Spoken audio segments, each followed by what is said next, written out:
challenge, so pay attention to that if you can sign in as you are walking in. But on behalf of the Center for 21st Century Studies, we welcome you to our second installment of the Graduate Professionalism Workshop Series. This is hosted by C21 and will be sponsored by the Graduate School as well as the Department of English. And our presenter today is Jason Pushkar. He is our Graduate Studies Director in the Department of English. And he has been so kind to spend time with us today. And I believe that Jane Harrison will be here with us to be able to work with some of the science folks because Jason will be focusing on the humanities.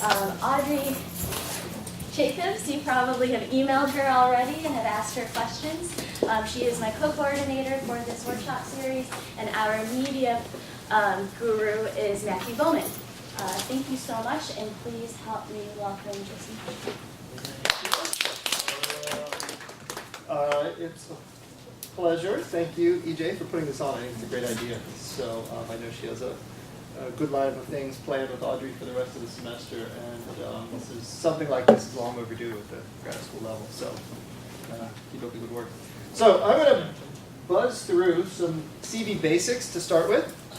You feel free to throw up your hand and ask questions as we're going, and then we'll save some time at the end for general questions. And then if you brought a CV, you can look at each other's and we'll circulate around and talk about opportunities. But I think the first half will give you some ideas about kind of what to do next. This PowerPoint is available as a PDF. I've given it to EJ or Audrey. Somebody has it, and they can email it to you if you want it. Actually, they might email it to you regardless of whether you want it or not. So don't feel like you have to jot everything down. You'll be getting a copy of everything that's on the screen.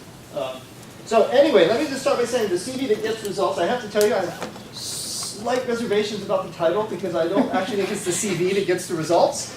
And I do want to distinguish at the very beginning between two very important things. One is the form of a CV, and the other is the content of the CV. And I do all the job market training for English, and people are understandably nervous and extremely anxious about it, and they do begin to imagine that their career hangs, every hyphen holds their career in the balance. That's not the case. What matters most about a CV is what's in the CV. It's your professional accomplishments. It's what you've done in graduate school. And so if you're here at the beginning of your graduate school career, think about the CVs that we're going to talk about as a kind of template that you should be working hard to fill up with as much content as you can. That will differ by fields. Publication matters more in some fields than in others. Presentations, different kinds of publications, awards, and so on, right? Whatever it is in your field that matters, think about generating that content from your first year in grad school, right? So that by the time you get to the end, when it's too late to go back and add another publication, you'll have what you need, right? So really, maybe we should call this the CV that doesn't get you the result you don't want, because I think the form of the CV is the thing that keeps you from, shooting yourself in the foot, where you actually do have great content, and what the CV does is hide it, or mask it, or misrepresent it, or confuse it in some way. And so the goal of the CV really is to just as seamlessly as possible translate your entire career to strangers, right? So that's what we'll talk about today. So 3 key values: clarity, economy, and flexibility. You are all grad students, or will be or have been, and we all know how many pages grad students can fill up. The CV is not the place to do that. It's not the place to go on and on. It's not the place to let your prose style shine. It should be spare, stripped down, economical, and clear. Right? Flexibility, I'm speaking especially to the English department people in the room. Flexibility, the CV is also not something set in stone for all time. It adapts, it changes. Every time you have another professional development, your CV should change. You should create a system so that it's easy to get to, easy to revise, easy to save with a new date stamp on it. We'll talk about that at the end. And there are different kinds of CVs for different purposes. I'm applying to present at a conference at the end of this week. They want a one-page CV. I don't have a one-page CV, but I will by Friday because I have a CV folder, and I will strip it down to one page and send it right off. It'll take 3 minutes, right? So for a CV, think about kind of creating a whole CV system. I have a folder called CV in a place I can easily find. I back it up regularly. And then I have year folders, right? So I have a 2014 folder in January. I copy a new one in there. And then every time I make a change, I just save as with the new date and the title. Form and content we just did. CV versus the resume. Many of you might be more familiar with resumes. The resumes are much more professional and corporate, right? If you're trying to get a job as a manager or in sales, you'll use a resume. They're often organized by date down the left, unlike the CV. They're often more personal, activities, travel, volunteerism. Education is listed less prominently. It's often not first, and it's often not inclusive of absolutely everything. And it's frequently crafted for a purpose. So when you're applying for a managerial job, you have one resume. And when you're applying for a job in sales, you have a totally different resume, right? Whereas the CVs, they're flexible, but your CV pretty much is a record of what you've done. And finally, the categories on a resume are more general and goal-oriented. So employment. You're not going to have an employment on a CV. You're going to have internships, teaching, right? It's going to be broken out into very specific things. A resume lumps a lot of stuff together. So the CV, in contrast, is organized by category and not by dates. So don't put your dates down the left. Right? First thing, dates go usually at the end of the line. It's academic and professional credentials only. So unless it's really relevant, we admire your work in adult literacy tutoring, but we don't need to know about it. Or your volunteerism, or your help in the food pantry, or your trip to Argentina, or your love of travel in general. Right? These are not things that really have a place here. It's not rounding out your personality in any way. It's a record of professional accomplishments beginning with education. So the CV categories are very concrete. Education, publications, teaching, administrative experience. Right? It's broken out, and each of those is pretty comprehensive inside. It's all your education back to undergrad without skipping. One thing to be aware of. In England, the UK, the CV form is more common, but there's a kind of middle ground bastardized CV resume that's around. And so when you go online and look for CV guides, just be careful you're not getting a guide from one of those. And there are actually, most of the published guides out there are this kind, right? So you really want to try to find places that are geared toward academic CVs. Because if you find some nice book published in London about how to write your CV, it actually is not necessarily going to hew to the standards that you'll need to look at. So I have a book to suggest to you at the end. So what not to include? Nothing before undergrad. No hobbies. No personal experiences. No common skills like Microsoft Word. You get it. Marital status, children, race, sexuality, ethnicity, and so on. In the US, it's illegal to ask for these things. We tend not to put them on resumes and CVs either, as a result. But be aware that some international jobs do actually ask questions about this. And in those cases, it can go on the CV. Trivial awards or honors, minor volunteerism, gone, don't need it. Big awards, yeah, absolutely. No photographs of yourself, please. And you have to proofread the hell out of it because you really can't have errors. So the format. 12-point type in a nice, plain, old, boring font like Times. I know inside you're hating me right now. And you want to go down your font list and find some beautiful thing. Yes, I see you, Katie, crying. I'm sorry, we should have brought Kleenex. Think about how it works on the other end. So you lovingly fashioned your own CV, you spent hours on it, and you're going to hand it to someone who's going to spend 4 minutes on it tops, right? And it's in a stack of 300 other CVs that they have to get through. They want to be able to see very quickly how stuff works. What they don't want is to go through a pile of CVs, get to CV number 37, it says Katie Morrissey at the top. Oh, and it's beautiful, right? It has all kinds of lines and rules and decorations and different fonts, and they're like, oh God, like, what's the structure of this thing, right? Just keep it simple, because your readers are not going to be patient with you. They don't admire your graphic design ability. They don't care about your graphic design ability. They are really in it for the content, right? The form, I'm sorry, they don't really care, right? And when I'm on hiring committees and I have to go through 200, I'm actually annoyed by people who get tricky, because I think, like, what do they think? Like, that if they pretty it up, it's going to help them? Like, of course I'm reading through the form to try to get to the content of their educational record. And I think that, I think it makes you look more professional. Fancy CVs are often a clear sign of novice professional. Somebody trying to enter the academy or the profession rather than somebody who's been there a while. The only real exception is if you're applying to something in design. In that case, right, it might matter. You might have to show off a little bit more. Don't mix fonts. Just use simple boldface, all caps, spacing, and indenting to distinguish categories. And be sparing with bullets, because too many bullets starts to look beautiful. So here's a CV header, also very simple. This is one of my grad students who's kindly shared his CV with us, and I've included it at the end. We've changed his name. Wally. He works on pizza. So this whole thing is at the very end, and I've marked it up to show you problems. Very simple. Name at the top. You can have curriculum vitae there if you want it, and then your address. You can have one or two. Right? He has two because often people are not in the grad students are not in their institutional address for summer, and they want to back up.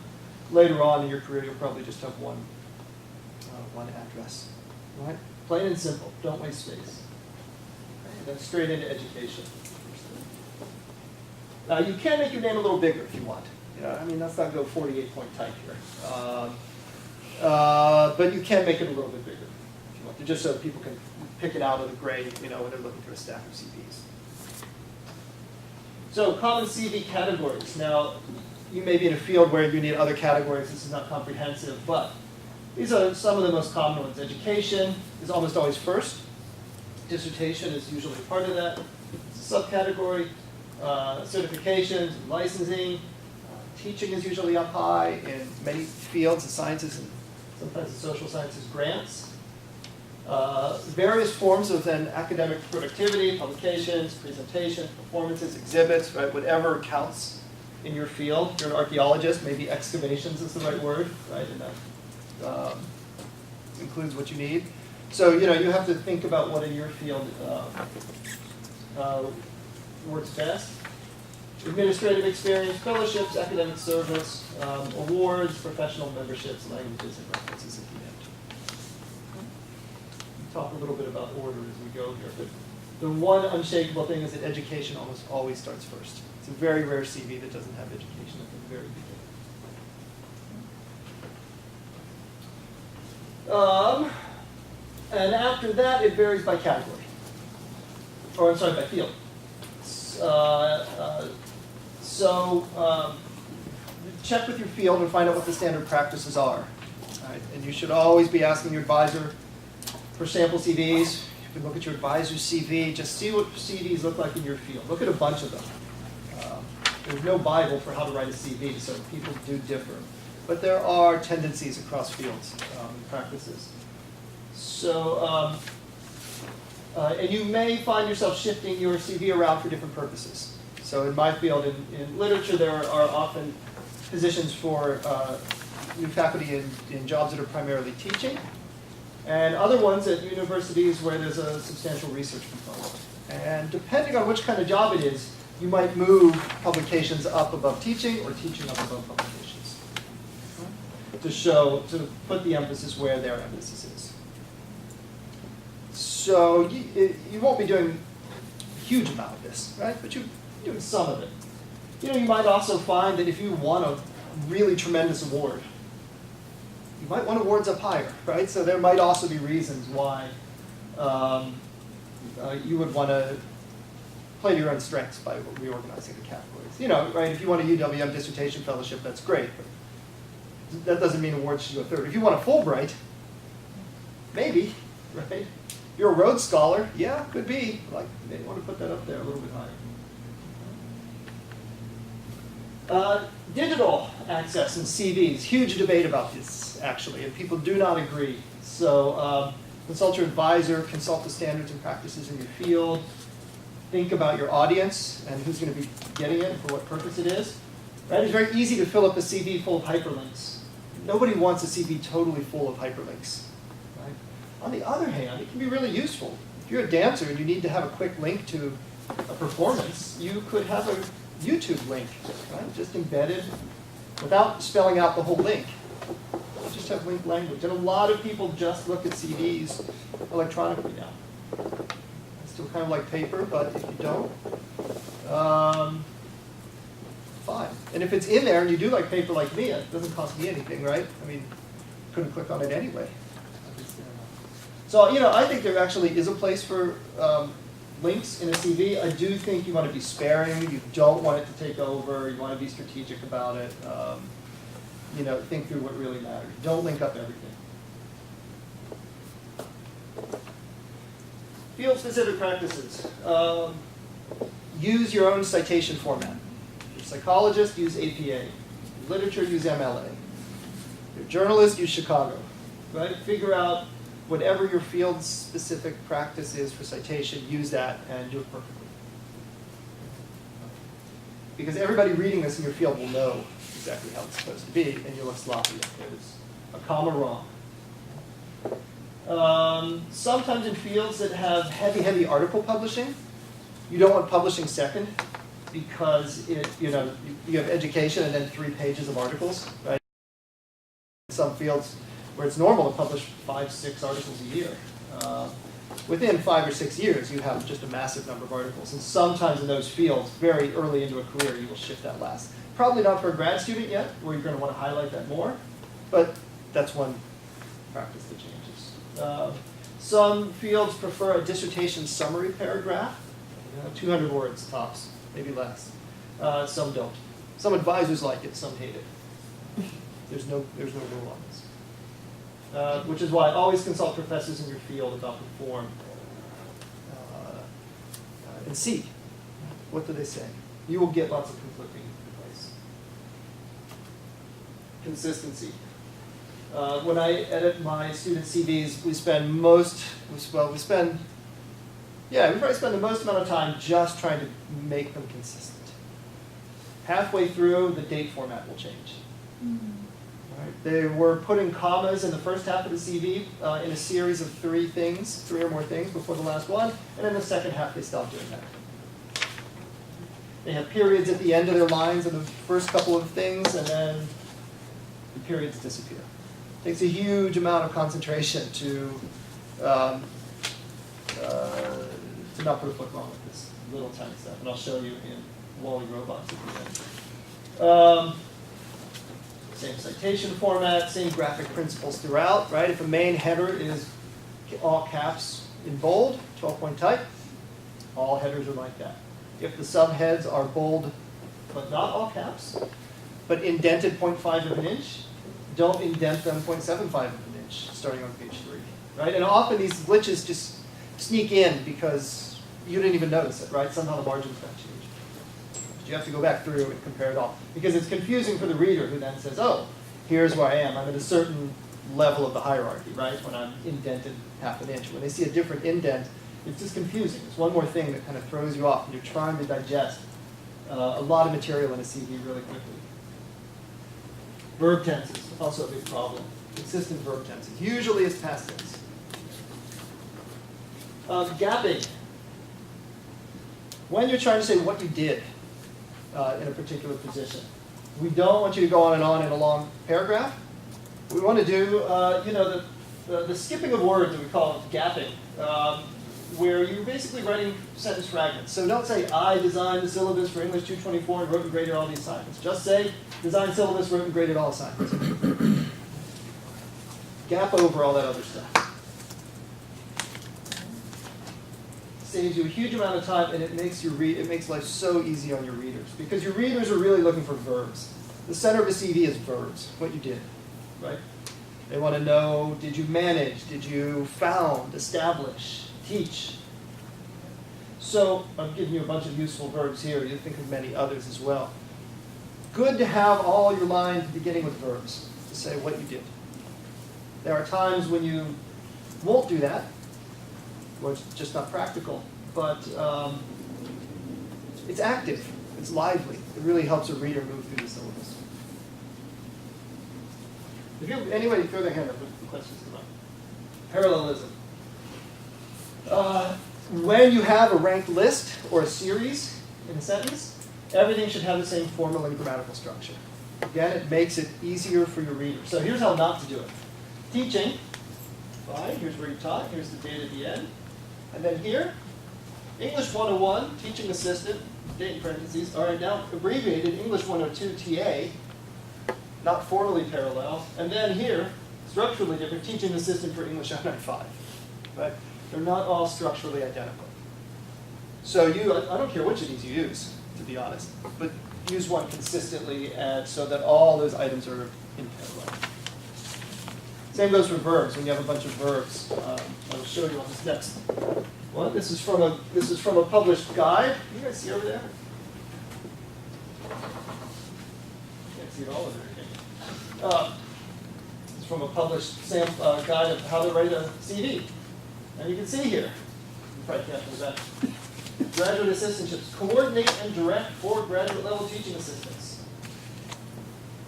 Present tense verb form, bottom, meet regularly with faculty, present tense verb form. And then here, responsible for creation, organization, and construction of exam questions. Right? So it's not a big deal, but when you're reading these and you're trying to plow through 300 of them, you feel hate welling up in your heart. And they do this to you because you have to stop and you think and figure out, wait a minute, what's going on here, right? If this had just said, coordinate, create, meet, bam, you zip right through it, right? And responsible for is just clunky extra words anyway. Doesn't add anything. You know you're responsible for it if you did it, right? Was it not your responsibility and you just snuck in and performed this task? So, there's an example of bad economy and bad parallelism. I would just point out down here, inconsistent verb tense is down here. It's complete. It was 95 to 98, so it's done. It doesn't say it's present, right? So designed would seem, the past tense designed would seem to be the appropriate verb form, and yet it's prepared, create, designed. It's all in the same job, all from the same time period. Why are the verb tenses different, right? So when you're reading that, I might be confused, but I would notice that. Well, I did notice that, right? And I think, I note that. I note that as a mark of lesser quality, of inattention or casualness. You don't pay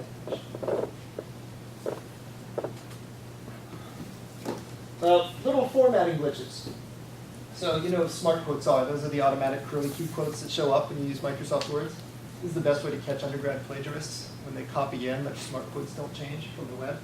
They show up as dumb quotes like that, straight up and down, guys. So whenever you're reading an undergrad paper and the dumb quotes show up in the middle of page 2, you can be sure that something was copied in. But it happens in your CVs as well. You copied something from your website where you already have the citation on your personal website. Oh, I'll just copy it there instead of retyping it. Plunk it in, and then the quotes all look different. Not a huge deal. It's just annoying. Right? And it's such an easy thing to fix. And the fast way to do that, to fix it, all you have to do is go and find and replace text in Microsoft Word, put a quotation mark in, replace it with a quotation mark. It will fix them all instantly. So you can still copy and paste, and then you can fix it in 3 seconds. End dashes, hyphens, dashes, and end dashes of epidemic misuse of these. Okay, so hyphens is a little short one, right? These are numbers like 46. The end dash is the troublesome one. This is used for date ranges, so you will need the end dash. The end dash is used by usually option hyphen, right? It's called an end dash because it's as wide as a capital N. It's called an M dash because it's as wide as a capital M, which is wider than an N. So the end dash is very useful because you will always have date ranges. And you do the date range like this with no spaces on either side, straight up. The Chicago Manual of Style has an example for how to do subcategories. So when there's something that's a subset of something else, like Milwaukee is a subset of the UW system, this is actually the Chicago Manual of Style's example. So we have no excuse for getting that one wrong. And then the M dash is for grammatical subordination of the positives, right, when you're setting something off. So the M dash really works like parentheses. It's an aside you can slot in, right, but it's not to be used in other cases. All right. So, process, how do you write your CV? This week, even if you don't have time to do much, create that folder, create a file called CV. Put your name and address at the top. You can at least start with that. All right? You can do your own education. You can start thinking about categories. Just create the system. Because once you have a system for your CV, you will be able to babysit it much more easily. I keep mine organized like this. I just have my own. I put my name in it because when I send it out to somebody, I want them to be able to see who does this belong to. If I just call it CV and they're collecting 300 CVs, it doesn't really help them very much on their end. So, and then whenever I revise it, I just put a new date at the end. Okay, so yeah. I keep the old ones in case I make a mistake. So save as it every time I change it. You know, they're tiny. They know the pictures of ourselves. Save as to new copy. Create sample CVs, right? Just collect them up. Ask your advisors, ask your friends. Go online and find people's CVs. Go on academia.edu, which many people post their CVs there, or LinkedIn if you have contacts, and just start looking at other people's CVs, and you'll see good, bad, and ugly. And then steal shamelessly from the ones that you like. Don't steal content, but steal form. It's free. It's allowed. It's not plagiarism. Form is fair game. And you'll find good ideas and things that suit you, and people who have oddities of their own curriculum that they've addressed in a smart way. And then eventually make it a habit to just update that CV as soon as anything changes. As soon as you get back from the conference, put it right in there. That way, when you have to send it out the next time, it's already done.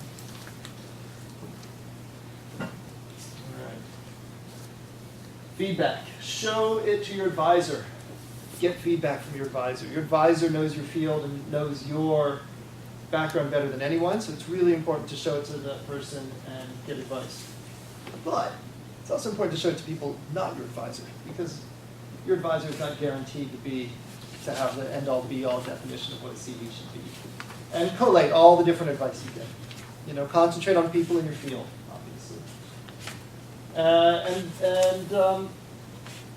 Note what conflicts.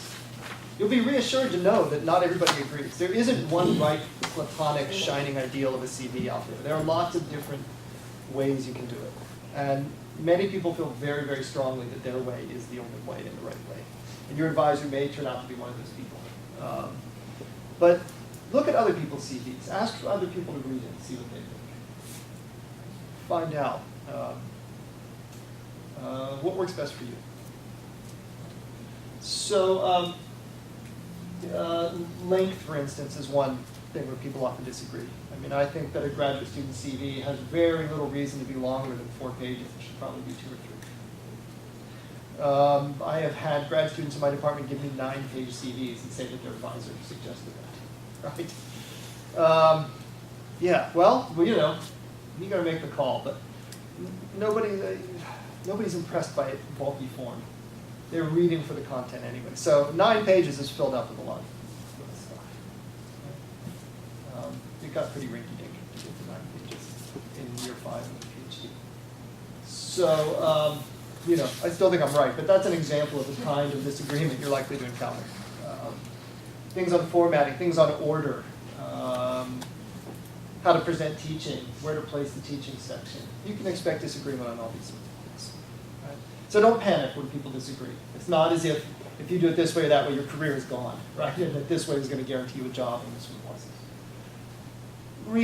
Reasonable people disagree, and we're all used to reading CVs that differ along these various lines. This is the best book out there, as far as I know, for academic CVs. It has been through a gazillion editions. This is the most current one.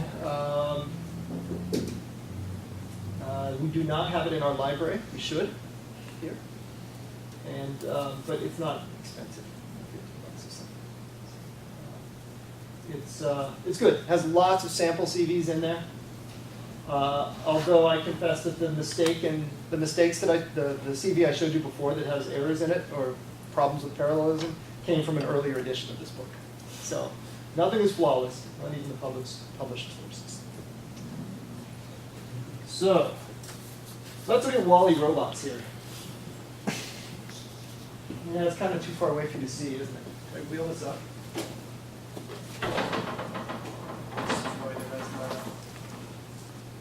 Can't really see even here, can you? Well, you'll have this in your file. Let me show you a couple of things. So I looked at this and I glanced at it and I thought, oh, it looks pretty clean. It looks pretty good. And then I sat down with my red pen and I used up a lot of ink. The University of Wisconsin-Milwaukee, capital the. That's not us. That's, what is it, the Ohio State University that they insist on saying, right? We don't have the yet, right? So just factually incorrect.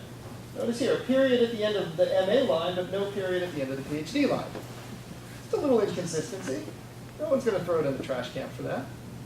But it's not that hard to be consistent.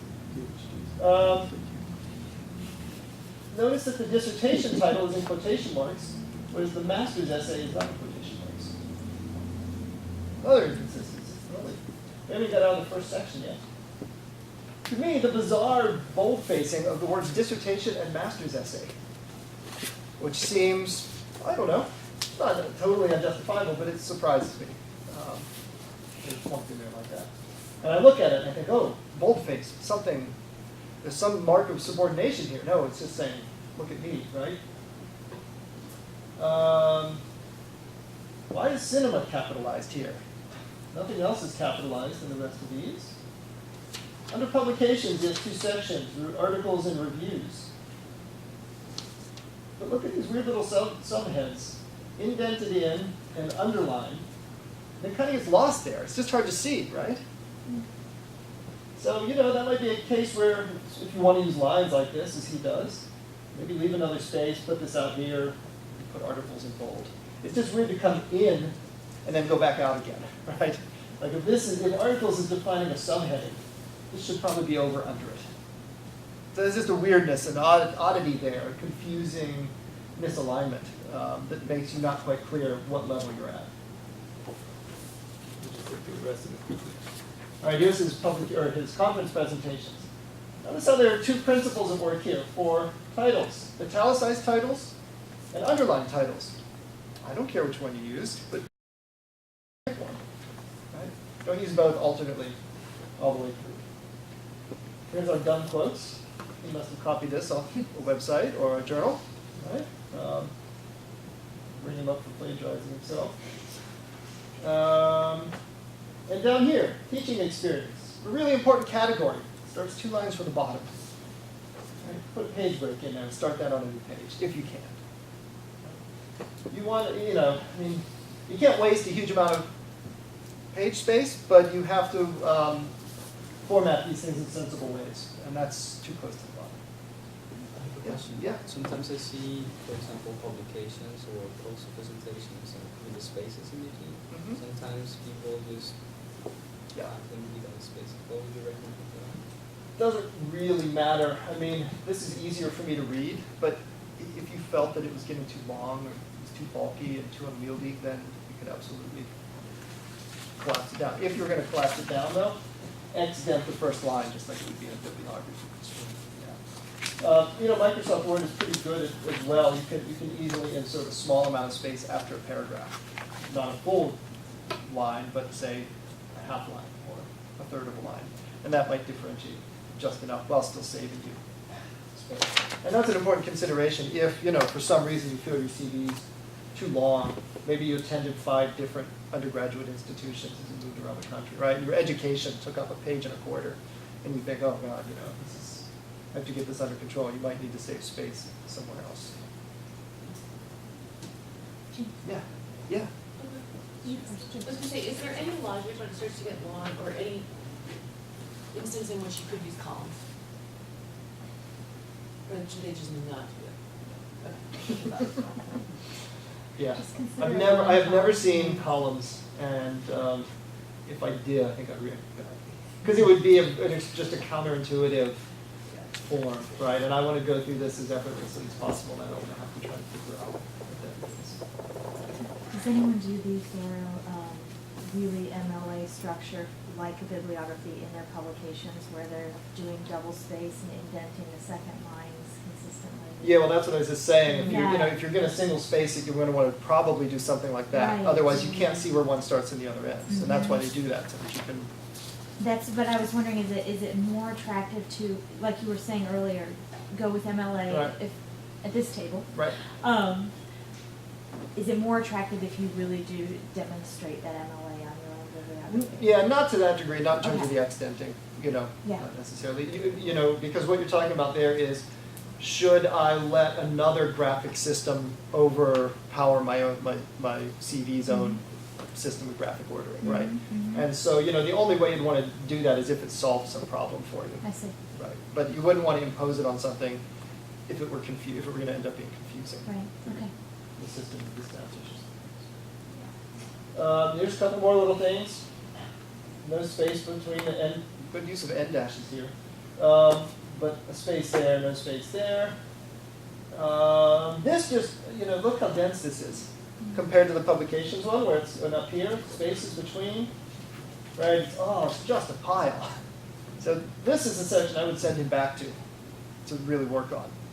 It's really dense. My heart sinks just thinking about having to extract something from here.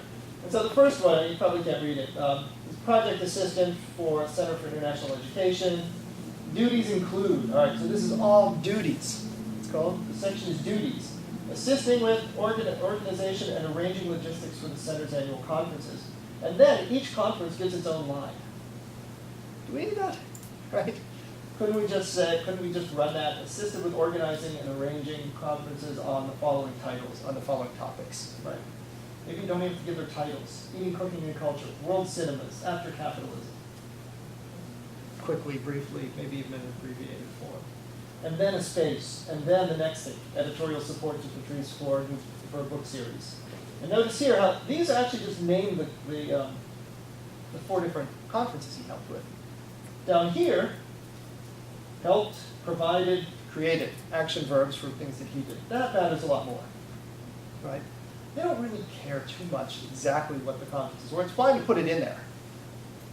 But look how much real estate 4 different conferences down. They've all got their links here, I'm fine with links, but couldn't you just turn this into a hyperlink? No one's really going to type that in if they have it in paper, You must have a link.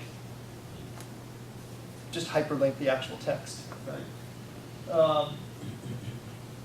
But even then, I think that these are not, not the most useful things. So this is more like what you would want. I helped, I provided, I created an index. Right? Down here, I developed, I helped.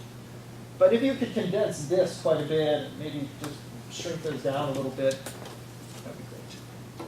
Right? And even here, help review and collate several books, including Beyond Globalization, Food Matters, Memory, Culture, Identity. I guess you can list the titles, but you weren't the editor of these books, Maybe you just say help review and collate several books in the CIE series. You have to just make a judgment about space. Yeah. So you would want to keep those bullets under, like, to describe what you did? Doesn't that make it more like a corporate CV? Yeah, well, I don't think you should have to avoid bullets totally. I just think don't go kind of bullet crazy. Yeah. They can be useful for differentiating different lines of things. So there's a place for them, absolutely. But, it's just when everything is bullety. It either looks like you just turned on the Microsoft Word automatic bulleting function, and everything, bang, bang, bang, created a bullet, or it looks like you work for Microsoft. Did I see another hand somewhere? Another bad break down here. Oh, I'm sorry, another verb tense problem. Look up here. Duties include assisting with organization. And then down here it turns to assistance to the Global Studies Fellowship Program. Why is it assisting the Global Studies? And then down here it's back to conducting. Right, so an inconsistency in the verb usage. But again, why aren't all these just past tense?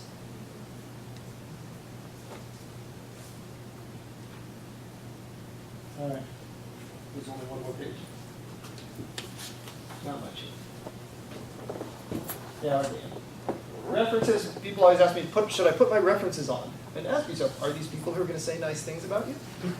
Yes, of course they are. Put them on, right? You want these people to get called.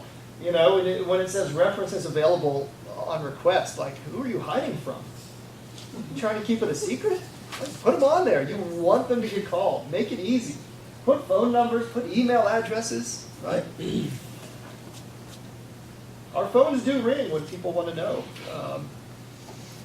Is it on both the resume and CV, or like if you're, looking for jobs for corporate, so do you have to put your references at the end on your resume as well? I would. The only difference with that is that there's sometimes, if you're applying for a job in business, say, then sometimes you're applying through the whole year, and some references want to know, like, are you applying right now and for how long? And they might not want to always be on there. So just clear it with that person and make sure they're okay being on there generally for all the applications you're doing.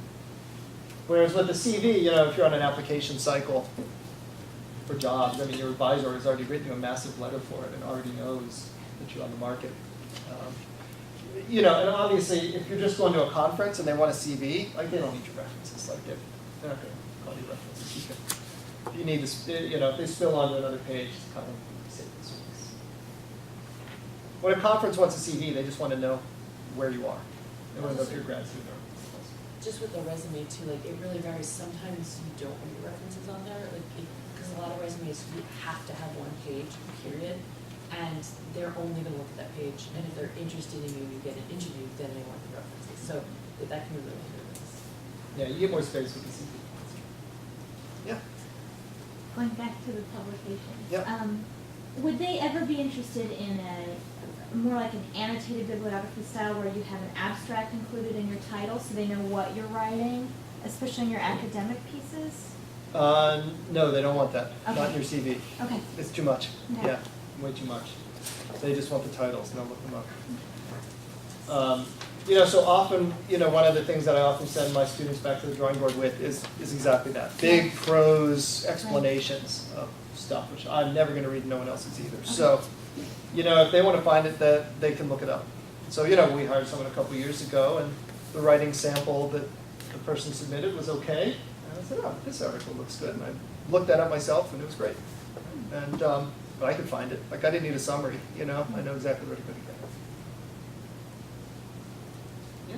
What about people who have worked outside of academia and have a lot of skills? Right. Especially for people who are also, when they're applying for academic jobs, trying to kind of advertise the fact that they have those skills in Right. case there's center-related work on campus or there's admin kind of split jobs.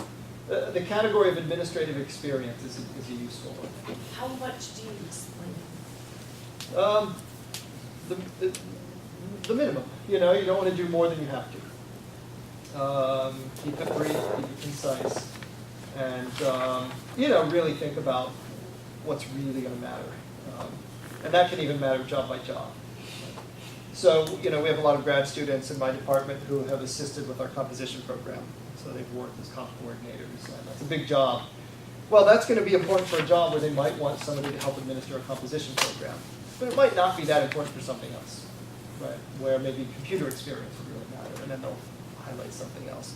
So that's a case where you might think a little bit and tailor that CV specifically to the job. And again, then you might be fine to list both. It's not like you have to pick or choose just one. Just if it's feeling big, if you work outside of the academy for 8 years and you have a ton of different stuff, then the resume might give more of your targeted work history. And the CV in that way, even though it's usually comprehensive, there's no work history section. We don't want to know about every job you've had.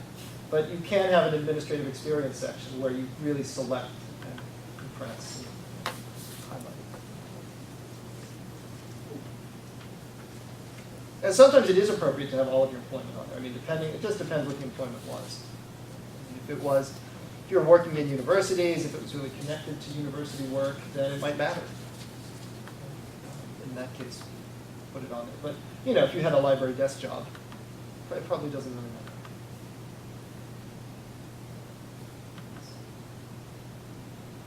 Should we trade CVs? Did you guys bring drafts? Anybody?